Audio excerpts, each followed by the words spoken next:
one of the quotes that you referred to is John Dewey in your Miseducation book, and I'll just read it. The ultimate aim of production is not production of goals, or goods, I'm sorry, but the production of free human beings associated with one another on terms of equality. Could you just maybe end with a few comments about that? Well, John Dewey was the leading American social philosopher, was also, by our standards, pretty radical. I mean, I think his position is correct. Bertrand Russell took very similar positions, and yes, a decent education ought to be creating free, independent, creative human beings. It doesn't have to be developing them, it has to be allowing them to follow those natural instincts. Those are natural among children. The educational system has to beat it out of them and make them obedient and subordinate and so on. But a decent educational system would allow these natural aspects of human nature to flourish and encourage them.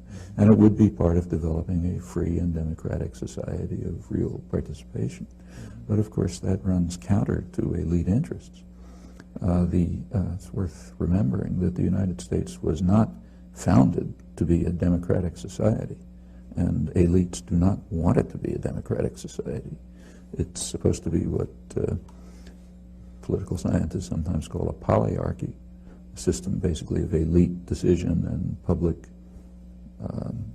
ratification. And if you had the kind of educational system that Dewey spent his life committed to, you wouldn't be able to sustain that. People would become active, involved, engaged, and would try to create a truly functioning democratic society, which would, as Dewey also pointed out, require industrial democracy. That means democratizing production, commerce, and so on, which means eliminating the whole structure of capitalist hierarchy. His positions were, well, I mean, it's very real Main Street America, but radical from the point of view of prevailing doctrine. And I think he's quite right about that.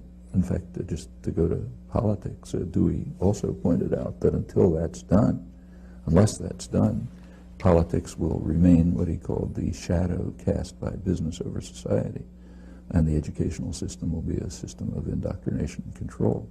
I was lucky as a kid to be sent to a Deweyite school, and it was quite an exciting experience.